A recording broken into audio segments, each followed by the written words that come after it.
എല്ലാ പ്രിയപ്പെട്ട പ്രേക്ഷകർക്കും രാവിലെയുടെ പുതിയൊരു ലക്കത്തിലേക്ക്, പുതിയൊരു ദിവസത്തിന്റെ തുടക്കത്തിലേക്ക് സ്വാഗതം.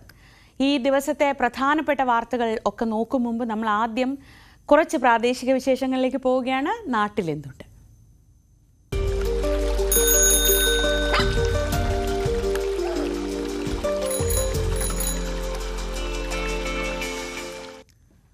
നാം ഒരു രാജ്യം എന്ന നിലയിൽ, ഒരു നാടെന്ന നിലയിൽ ഒന്നിച്ചു നിൽക്കുന്ന, ഒരേ മനസ്സായി നിൽക്കുന്ന കുറേ സന്ദർഭങ്ങളുണ്ട്.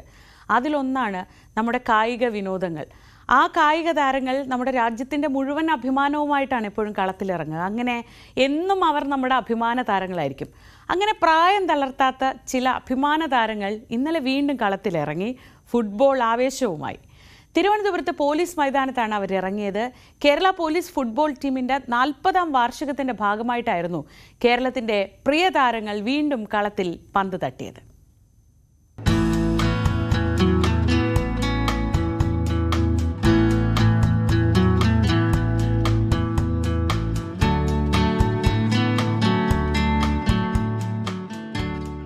ബോട്ട് മുറുക്കി ഒരിക്കൽ കൂടി ആ മൈതാനത്തിറങ്ങിയപ്പോൾ എന്തെല്ലാം ഓർമ്മകളായിരുന്നിരിക്കണം അവരുടെ മനസ്സിലോടിയെത്തിയത്. തിങ്ങി നിറഞ്ഞ ഗാലറികൾ, ആർത്തിരമ്പുന്ന ആരാധക കൂട്ടം, ഒപ്പം കളിച്ച് ജീവിതത്തിന്റെ പാതി വഴിയിൽ ബോട്ടഴിക്കേണ്ടി വന്ന VP സത്യനെ പോലുള്ള കൂട്ടുകാർ, പരിശീലകർ.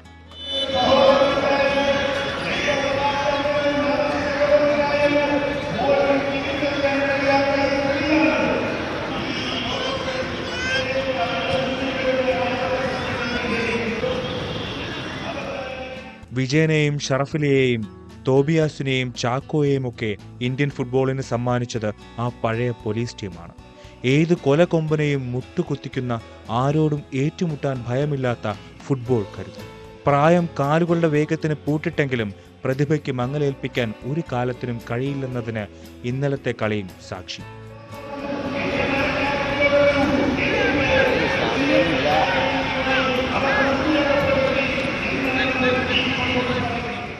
ത്രസിപ്പിക്കുന്ന ഓർമ്മകളാണ് ഓരോരുത്തർക്കും ഇന്നും ആ പഴയ കാലം. ഇടയ്ക്കിടയ്ക്ക് കളിക്കാറുണ്ട്. നമ്മൾ ലാസ്റ്റ് പ്രസിന്റെ കളി കളിക്കുന്നുണ്ടായിരുന്നു, പോലീസ് എല്ലാ പ്ലേയേഴ്സും ഉണ്ടായിരുന്നു. ഇതിപ്പോൾ ആദ്യമായിട്ടാണ് കുറേ കാലത്തിന് ശേഷം ഇങ്ങനെ 40ാം വർഷം എല്ലാവരും പ്രായമായിട്ടുള്ളവരാണ്. ഒരു രസം കളിക്കാൻ ഓർത്തു ഓർമ്മകൾ. ഈ ഗ്രൗണ്ടിൽ കളിക്കുമ്പോൾ 6 വൈബാണ്. കാരണം അന്നത്തെ 84 86 86 വന്ന ആ ഓർമ്മകൾ. ഞങ്ങൾ 40ാം വർഷം ആഘോഷിക്കണമായിരുന്നു. അപ്പോൾ ഞങ്ങളുടെ ഓർമ്മകൾ പുതുക്കുന്ന, ഞങ്ങൾ കളിച്ചു വന്ന ഈ ഗ്രൗണ്ടിൽ തന്നെ കളിക്കാന്ന് വെച്ചാൽ ഞങ്ങൾക്ക് ഒരു വലിയൊരു അഭിമാനമാണ്. ഇവിടെ നിന്ന് കളിച്ച് പയറ്റിയാണ് ഞങ്ങൾ ഓരോ ലെവലിലോട്ട് എത്തിയത്. അപ്പോൾ അത് ഞങ്ങളെല്ലാ പ്ലേയേഴ്സിനും അതൊരു വലിയൊരു എനർജി തന്നെയായിരുന്നു.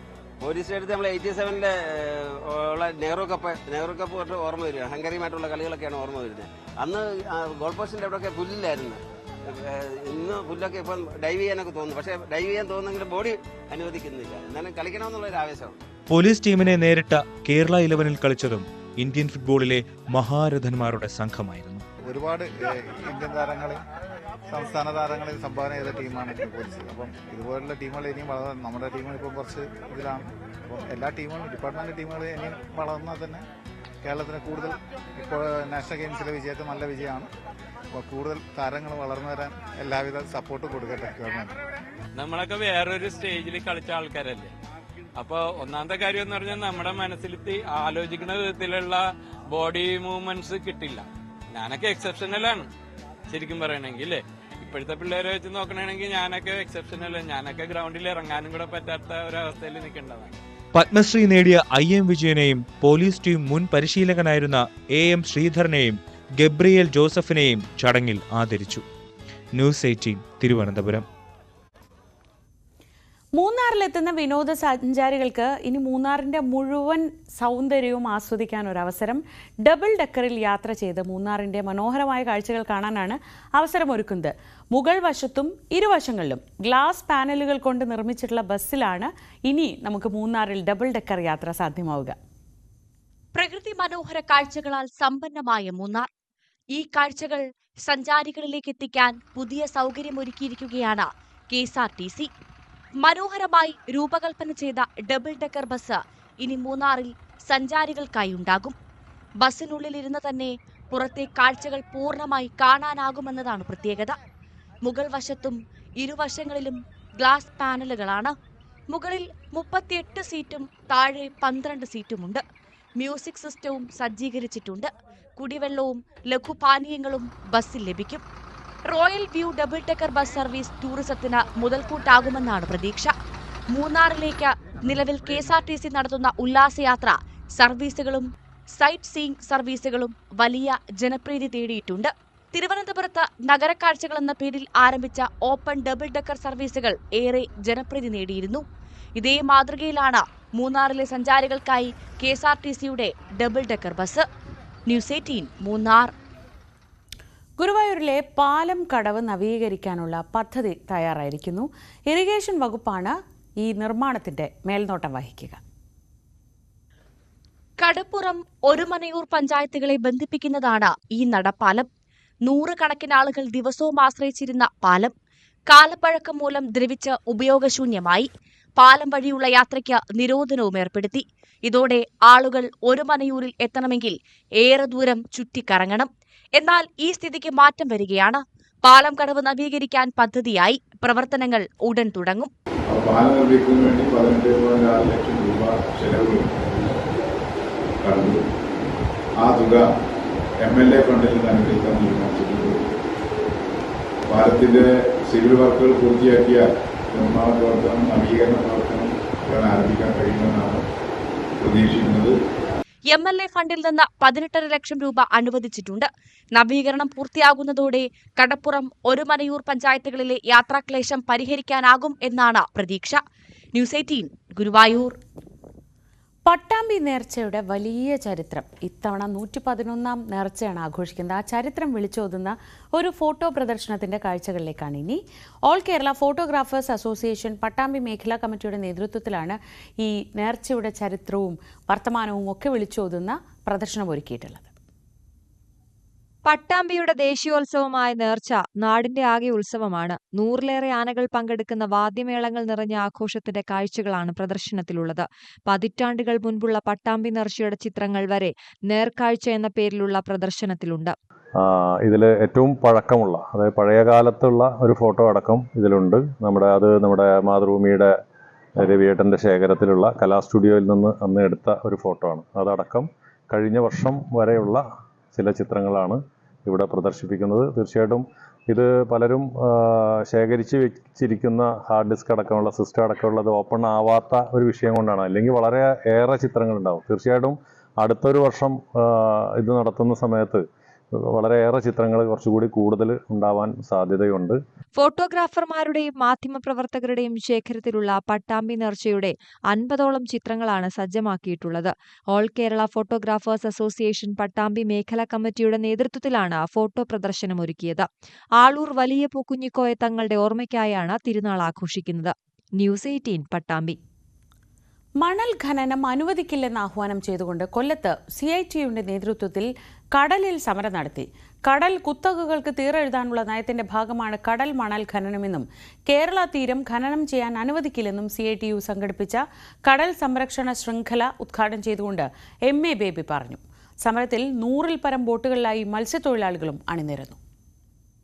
കേരളത്തിൽ ചാവക്കാടും പൊന്നാനിയും പിന്നെ വർക്കല മുതൽ അമ്പലപ്പുഴ വരെ നീണ്ടുകിടക്കുന്ന 85 കിലോമീറ്റർ ദൈർഘ്യമുള്ള കൊല്ലം പരപ്പുമാണ് കടൽ മണൽ ഖനനത്തിനായി തീരുമാനിച്ചിരിക്കുന്നത്. ആദ്യഘട്ട ഖനനത്തിന് ലക്ഷ്യമിടുന്ന കൊല്ലം പരപ്പിൽ നിന്നും ഏകദേശം 300 ദശലക്ഷം ടൺ മണ്ണാണ് എടുത്തുമാറ്റാൻ നീക്കം. ഇത് കടലിന്റെ ആവാസ വ്യവസ്ഥയെ തകർക്കുമെന്നും മത്സ്യസമ്പത്തിനെ ഇല്ലാതാക്കുമെന്നുമാണ് മത്സ്യത്തൊഴിലാളികളും മത്സ്യത്തൊഴിലാളി സംഘടനകളും ഉയർത്തുന്ന ആശങ്ക. ഖനനത്തിനെത്തുന്നവർ കുളച്ചൽ യുദ്ധം ഓർക്കണമെന്ന് CITU സംഘടിപ്പിച്ച കടൽ സംരക്ഷണ ശൃംഖല ഉദ്ഘാടനം ചെയ്തുകൊണ്ട് MA ബേബി പറഞ്ഞു. മനുഷ്യന് മേല് പ്രകൃതിക്ക് മേൽ ലാഭത്തെ പ്രതിഷ്ഠിക്കുക. ലാഭം കിട്ടുമെന്നുണ്ടെങ്കിൽ പൊന്മുട്ടയിടുന്ന വേറാവിനെയും കൊണ്ടിരിക്കുക. ആ സമീപനമാണ് ഇവർ ചെയ്യാൻ പോകുന്നത്. തീരദേശമുള്ള സംസ്ഥാനങ്ങളോട് ചർച്ച ചെയ്യാതെയാണ് കേന്ദ്ര സർക്കാർ തീരുമാനമെടുത്തതെന്നും CITU ആരോപിച്ചു. ഖനനം ചെയ്യാൻ എത്തുന്നവർക്ക് മത്സ്യത്തൊഴിലാളികളെ കേരള തീരത്ത് നേരിടേണ്ടി വരുമെന്നും നേതാക്കൾ പറഞ്ഞു. ഫെബ്രുവരി 28-നാണ് കടൽ മണൽ ഖനനവുമായി ബന്ധപ്പെട്ട ടെൻഡർ നടപടികൾ പൂർത്തിയാകുന്നത്. കടൽ ഖനനത്തിൽ പ്രതിഷേധിച്ചുകൊണ്ട് 100 കണക്കിന് മത്സ്യബന്ധന യാനങ്ങൾ CITUവിന്റെ നേതൃത്വത്തിൽ കടലിൽ നിരന്നു. ഖനനം ഉപേക്ഷിച്ചില്ലെങ്കിൽ ശക്തമായ സമരവുമായി നീങ്ങുമെന്ന് മുന്നറിയിപ്പുമുണ്ടായി. ന്യൂസ് 18 കൊല്ലം. ചാവക്കാട് താലൂക്ക് ആശുപത്രിയിൽ 10,80,00,000 രൂപയുടെ വികസന പദ്ധതി വരുന്നു. ഹോസ്പിറ്റലിൽ കാഷ്വാലിറ്റി കോംപ്ലക്സ് കെട്ടിടമാണ് പുതിയതായി നിർമ്മിക്കുന്നത്. നബാർഡ് പദ്ധതിയിൽ ഉൾപ്പെടുത്തിയാണ് ആശുപത്രിയുടെ സമഗ്ര വികസനം സാധ്യമാക്കുന്നത്. തീരദേശ മേഖലയിൽ ആയിരക്കണക്കിന് ആളുകൾ നിത്യേന വിവിധ ചികിത്സകൾക്ക് വേണ്ടി ആശ്രയിക്കുന്ന ജില്ലയിലെ പ്രധാന കേന്ദ്രമാണ് ചാവക്കാട് താലൂക്ക് ആശുപത്രി. ജനറൽ മെഡിസിൻ, ഓർത്തോ, ശിശുരോഗ വിഭാഗം തുടങ്ങി വിവിധ സ്പെഷ്യാലിറ്റി വിഭാഗങ്ങൾ പ്രവർത്തിക്കുന്നുണ്ട്. 15-ലധികം ഡോക്ടർമാരും നഴ്സിംഗ്, പാരാമെഡിക്കൽ സ്റ്റാഫ് ഉൾപ്പെടെ 160-ലധികം ആരോഗ്യ പ്രവർത്തകരാണ് ആശുപത്രിയിലുള്ളത്. മുട്ടുമാറ്റിവെക്കൽ ഉൾപ്പെടെയുള്ള പ്രധാനപ്പെട്ട ശസ്ത്രക്രിയകൾ ചാവക്കാട് താലൂക്ക് ആശുപത്രിയിൽ നടത്തിവരുന്നതാണ്. ഒരു ദിവസം നൂറുകണക്കിന് രോഗികളുടെ ആശ്രയ കേന്ദ്രമാണ്. അനുദിനം പുരോഗമിച്ചുകൊണ്ടിരിക്കുന്ന ചാവക്കാട് താലൂക്ക് ആശുപത്രിയിൽ വികസനത്തിന് വേണ്ടി ഒട്ടേറെ ശ്രദ്ധേയമായ പ്രവർത്തനങ്ങൾ നടന്നു കഴിഞ്ഞിട്ടുണ്ട്. നബാർഡ് ഫണ്ട് പ്രയോജനപ്പെടുത്തി 1.5 കോടി രൂപയുടെ ഒരു കെട്ടിടം അവിടെ ഇപ്പോൾ നിർമ്മാണം ആരംഭിച്ചു കഴിഞ്ഞു. കാഷ്വാലിറ്റി ബ്ലോക്ക് ഉൾപ്പെടെയുള്ള ആധുനിക സൗകര്യങ്ങളാണ് ഈ ബ്ലോക്കിൽ വിഭാവനം ചെയ്യുന്നത്. സംസ്ഥാന സർക്കാരിന്റെ കഴിഞ്ഞ വർഷത്തെ കായകൽപ്പം പുരസ്കാരം 1ാം സ്ഥാനത്തോടെ കരസ്ഥമാക്കിയതും ചാവക്കാട് താലൂക്ക് ആശുപത്രിയാണ്. ചാവക്കാട് താലൂക്ക് ആശുപത്രി നിരവധി സാധാരണ പാവപ്പെട്ട മനുഷ്യർ ആശ്രയിക്കുന്ന ഒരു ആതുരാലയമാണ്. ഈ ആശുപത്രിയുടെ വികസന പ്രവർത്തനങ്ങൾ വലിയ തോതിലാണ് നഗരസഭയും ഗുരുവായൂർ MLA ശ്രീ N.K. അക്ബറും സംസ്ഥാന സർക്കാരും കൂടി മുന്നോട്ട് കൊണ്ടുപോകുന്നത്. ഇത് യാഥാർത്ഥ്യമാകുന്നതോടുകൂടി തീരദേശത്തെ ജനങ്ങൾക്ക് കൂടുതൽ സൗകര്യപ്രദമായ വിപുലമായ സൗകര്യങ്ങളോട് കൂടിയിട്ടുള്ള ഒരു ആശുപത്രി എന്നത് യാഥാർത്ഥ്യമാകുന്നതാണ്. കാഷ്വാലിറ്റി കോംപ്ലക്സ് നിർമ്മാണം ആശുപത്രിയുടെ വികസന പാതയിൽ പുതിയ നാഴികക്കല്ലാവുകയാണ്. രോഗികൾക്ക് മെച്ചപ്പെട്ട സൗകര്യവും ഫലപ്രദമായ ചികിത്സയും നൽകാൻ ഇത് വഴിവെക്കും. ന്യൂസ് 18 ഗുരുവായൂർ. കോഴിക്കോട് കാരശ്ശേരി പഞ്ചായത്തിലെ മുക്കംകടവ് പാലത്തിനടുത്ത് സ്വകാര്യ വ്യക്തി റോഡ് കയ്യേറി നിർമ്മാണം നടത്തുന്നതായി പരാതി. റോഡ് കയ്യേറ്റത്തിനെതിരെ നാട്ടുകാർ ജനകീയ സമിതിയും രൂപീകരിച്ചിട്ടുണ്ട്. കാരശ്ശേരി പഞ്ചായത്തിലെ മുക്കംകടവ് കാരിക്കണ്ടി റോഡിലെ മുക്കംകടവ് പാലത്തിനടുത്ത് റോഡ് കയ്യേറിയുള്ള നിർമ്മാണ പ്രവർത്തനത്തിനെതിരെയാണ് നാട്ടുകാർ രംഗത്തെത്തിയത്. നിലവിൽ 8 മീറ്റർ വീതിയുള്ള റോഡിൽ സ്വകാര്യ വ്യക്തിയുടെ നിർമ്മാണം ആരംഭിച്ചതോടെ റോഡിന്റെ വീതി കുറഞ്ഞതായി നാട്ടുകാർ പറയുന്നു. 8 മീറ്റർ റോഡ് ബേസ്മെന്റ് ഞങ്ങൾ ഉണ്ടാക്കി കൊടുത്തതിന് ശേഷമാണ് ഈ സടക്ക് യോജന എന്ന് പറഞ്ഞ കേന്ദ്ര ഫണ്ട് ഇവിടെ വന്നത്. ഇപ്പൊ ഇവർ പറയുന്നത് അത്ര ഇല്ല എന്നാ പറയുന്നത്. അവരെ ബിൽഡിംഗ് പണി നടക്കുന്നതിന് ഈ റോഡും കൂടി കയ്യേറുന്ന ഒരു അവസ്ഥയിലേക്ക് അപ്പം ഉള്ളത്. അത് മാറ്റിയിട്ട് ഞങ്ങൾക്ക് ഈ റോഡ് സംരക്ഷിച്ചുകൊണ്ട് അവരെ ഭൂമിയിൽ അവർ ചെയ്തോട്ടെ. അതിന്റെ നിയമാനുസൃതമായിട്ട് എങ്ങനെയാന്ന് വെച്ചാൽ അവർ ചെയ്തോട്ടെ. ഒരു ബിൽഡിങ്ങിന് ഒരു നിയമം ഉണ്ടല്ലോ, ആ നിയമം അനുസരിച്ച് അവർ ചെയ്തോട്ടെ. പക്ഷെ ഈ റോഡ് 8 മീറ്ററിൽ നിലനിർത്തി ഞങ്ങൾ ആവശ്യമാണ്. അതില്ലെങ്കിൽ ഇവിടെ ഈ ഏരിയയിലുള്ള ഇനി വരാൻ പോകുന്ന വികസനം കൂടി ഇതിനോട് നിന്നുപോകും. കെട്ടിട നിർമ്മാണത്തിനെതിരെ നാട്ടുകാർ പരാതിയുമായി രംഗത്തെത്തിയതോടെ ഗ്രാമപഞ്ചായത്ത് സ്റ്റോപ്പ് മെമ്മോ നൽകിയിരുന്നു. റോഡ് യാഥാർത്ഥ്യമാവുന്നതിനായി പ്രദേശവാസികൾ സൗജന്യമായാണ് സ്ഥലം വിട്ടു നൽകിയത്. എന്നാൽ കെട്ടിട നിർമ്മാണം നടക്കുന്ന സ്ഥലമൊഴിച്ച് ബാക്കി എല്ലായിടത്തും 8 മീറ്റർ വീതിയുണ്ടെന്നാണ് നാട്ടുകാർ പറയുന്നത്. സർവേ നടത്തിയതിനു ശേഷം മാത്രമേ പ്രവൃത്തി നടത്താൻ അനുവദിക്കാവൂ എന്നും നാട്ടുകാർ പറയുന്നു. അതേസമയം എല്ലാ മാനദണ്ഡങ്ങളും പാലിച്ച് അനുമതി നേടിക്കൊണ്ടാണ് നിർമ്മാണം നടക്കുന്നതെന്ന് കെട്ടിട ഉടമയും അറിയിച്ചു. ന്യൂസ് 18 മുക്കം. തിരുവനന്തപുരം പുന്നക്കാട് നൈനാകോണത്ത് ശ്രീ കാവിൽ ഭഗവതി ക്ഷേത്രത്തിൽ കവർച്ച. ക്ഷേത്ര ഭണ്ഡാരം കുത്തിത്തുറന്ന് പണം കവർന്നു. ഇത് 2 മാസത്തിനിടെ 3ാം തവണയാണ് ഇതേ ക്ഷേത്രത്തിൽ കവർച്ച നടക്കുന്നത്. പ്രതിയുടെ CCTV ദൃശ്യങ്ങൾ സഹിതം പരാതി നൽകിയിട്ടും പോലീസ് ഒരു നടപടിയും എടുക്കുന്നില്ലെന്നാണ് നാട്ടുകാരുടെ ആക്ഷേപം. 2 മാസത്തിനിടയിൽ ക്ഷേത്രത്തിൽ 3ാം തവണയാണ് മോഷണം നടക്കുന്നത്. കവർച്ച നടത്തുന്ന CCTV ദൃശ്യങ്ങൾ സഹിതം പരാതി നൽകിയിട്ടും പ്രതിയെ പിടികൂടാനാകാതെ ഇരുട്ടിൽ തപ്പുകയാണ് പോലീസ്. പൂജയ്ക്കായി നട തുറന്നപ്പോഴാണ് കാണിക്കാവഞ്ചിയുടെ പൂട്ട് പൊട്ടിച്ച നിലയിൽ കണ്ടെത്തിയത്. 2 ആഴ്ച മുമ്പ് നടന്ന കവർച്ചാ ശ്രമത്തിനിടയിൽ നാഗരുടെ വിഗ്രഹം ഉൾപ്പെടെ പ്രതി നശിപ്പിച്ചിട്ടായിരുന്നു കടന്നു കളഞ്ഞത്. 3 മാസത്തിന് മുന്നേയും ഈ വ്യക്തി തന്നെയാണ് വന്ന് കവർച്ച നടത്തിയത്. അന്ന് എല്ലാ കാണിക്കവഞ്ചികളും പൊട്ടിച്ച് 10,000-ൽ കൂടുതൽ രൂപ ഇവിടെ നിന്ന് കൊണ്ടുപോയിട്ടുണ്ട്. ഇപ്പോൾ ഞങ്ങൾ ക്ഷേത്രത്തിൽ വന്ന് പൂജയുടെ സമയത്ത് വന്ന് നോക്കിയ സമയത്താണ് ഇങ്ങനെ മെയിൻ കാണിക്കവഞ്ചി പൊട്ടിച്ചിരിക്കുന്നത്. മെയിൻ ക്ഷേത്രത്തിലെ കാണിക്കവഞ്ചി പൊട്ടിച്ചതായിട്ട് കണ്ടത്. കാണിക്കാവഞ്ചിയിൽ നിന്ന് ഏകദേശം 15,000-ഓളം രൂപയും കാഴ്ചദ്രവ്യങ്ങളും കള്ളൻ കൊണ്ടുപോയി. ബാലരാമപുരം പോലീസിൽ വിവരമറിയിച്ചതിനെ തുടർന്ന് പോലീസ് എത്തി പരിശോധന നടത്തി. കഴിഞ്ഞ 2 തവണയും ഇത്തരത്തിൽ പോലീസ് സ്ഥലത്തെത്തി പരിശോധന നടത്തി പോയതല്ലാതെ പ്രതിയെ പിടികൂടാൻ സാധിച്ചിട്ടില്ലെന്ന് നാട്ടുകാർ പറയുന്നു.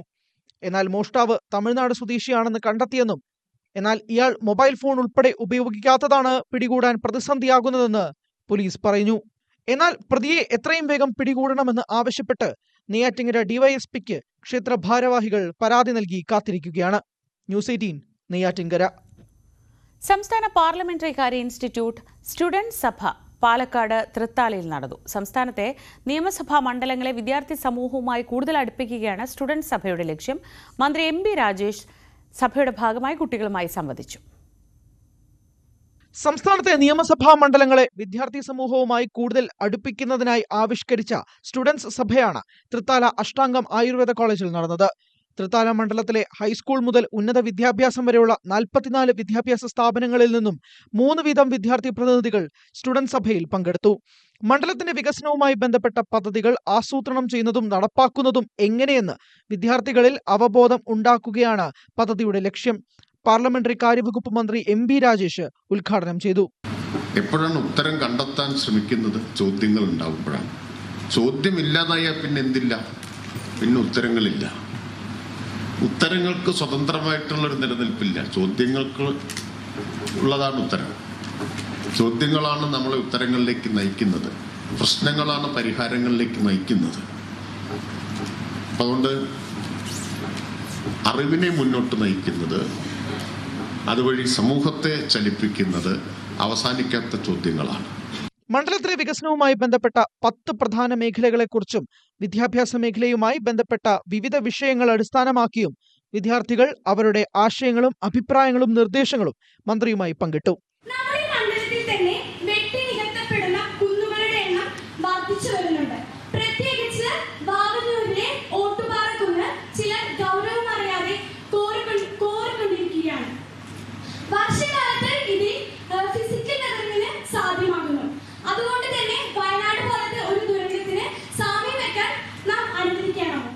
തുടർന്ന് എന്റെ സ്വന്തം തൃത്താല എന്ന വിഷയത്തെ അടിസ്ഥാനമാക്കി വിദ്യാർത്ഥികൾ തയ്യാറാക്കിയ ഷോർട്ട് ഫിലിമുകളിൽ നിന്നും 1ാം സ്ഥാനം ലഭിച്ച വീഡിയോയുടെ പ്രദർശനം നടത്തി. തൃത്താല ദേശീയ സാരഥികൾ, പാർലമെന്ററി കാര്യവകുപ്പ് ഉദ്യോഗസ്ഥർ, അധ്യാപകർ, വിദ്യാർത്ഥികൾ തുടങ്ങിയവർ പങ്കെടുത്തു. News 18 Pattambi. Kannur Thayineri SABTM higher secondary school ശതാബ്ദി ആഘോഷങ്ങളുടെ ഭാഗമായി മിനി മാരത്തോൺ മത്സരം സംഘടിപ്പിക്കും. ഫെബ്രുവരി 15 രാവിലെ 6:30 സ്കൂൾ പരിസരത്തു നിന്നാണ് മത്സരങ്ങൾ ആരംഭിക്കുക.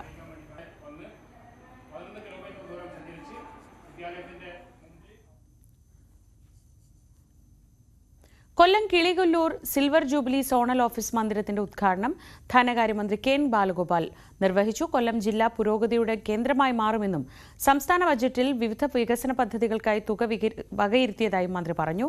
1600 സ്ക്വയർ ഫീറ്റിൽ 2,03,00,000 രൂപയാണ് സോണൽ ഓഫീസിന്റെ നിർമ്മാണത്തിന് ചെലവ് വന്നത്.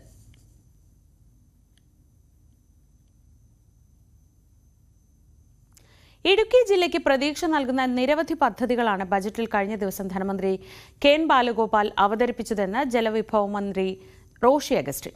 മെഡിക്കൽ കോളേജിനെ തഴഞ്ഞു എന്ന പ്രചാരണം അടിസ്ഥാനരഹിതമാണ്. പുതിയതായി ലക്ഷ്യമിടുന്ന കാര്യങ്ങൾ മാത്രമാണ് ബജറ്റിൽ ഉൾപ്പെടുത്തുന്നത്. ഇടുക്കി മെഡിക്കൽ കോളേജിലെ കാത്ത് ലാബ് ആരംഭിക്കുമെന്നത് ഗവർണറുടെ നയപ്രഖ്യാപനത്തിൽ പറഞ്ഞിട്ടുണ്ടെന്നും മന്ത്രി പറഞ്ഞു. നിലവിലുള്ള ഒരു പദ്ധതികൾക്ക് തടസ്സമില്ല. എൻ്റെ ശ്രദ്ധയപ്പെട്ട വാർത്ത മെഡിക്കൽ കോളേജിനെ തഴഞ്ഞുവെന്നാണ്. മെഡിക്കൽ കോളേജിന് തുടർന്നു വരുന്ന എല്ലാ പ്രവർത്തനങ്ങളും തുടരും. ആവശ്യമായ പണം സമയം പോലെ ലഭ്യമാക്കി കൊടുത്ത് പ്രവർത്തനങ്ങൾ തുടർന്നു വരുന്നു എന്നുള്ളത് ആർക്കും മെഡിക്കൽ കോളേജിൻ്റെ പ്രവർത്തനത്തിൽ കാണാൻ കഴിയും. കാത്ത് ലാബ് ആരംഭിക്കുമെന്ന് ഗവർണറുടെ നയപ്രഖ്യാപന പ്രസംഗത്തിൽ തന്നെ പറഞ്ഞിട്ടുണ്ട്. അപ്പോൾ ഇത്തരം കാര്യങ്ങളൊക്കെ ഇടുക്കി പാക്കേജ് പറയേണ്ടതില്ല. ഇടുക്കി പാക്കേജ് ഈ വർഷം 70 കോടിയുണ്ട്. നിലവിൽ പുതിയതായിട്ട് അനൗൺസ് ചെയ്യപ്പെടുന്ന കാര്യം മാത്രമേ ബജറ്റിലൂടെ പരാമർശിക്കാനായിട്ടുള്ളൂ. അതുകൊണ്ട് ഇടുക്കി പാക്കേജിനുള്ള കാര്യമാകട്ടെ, കാർഷിക മേഖലയുടെ പ്രശ്നങ്ങളാകട്ടെ, അത്തരം കാര്യങ്ങളിലൊക്കെ ആശാവകമായി കൊടുക്കാവുന്ന എല്ലാ കാര്യങ്ങളും ഇതിൻ്റെ ഭാഗമായി തന്നെ ജനറലൈസ് ചെയ്തു വന്നിട്ടുണ്ട്.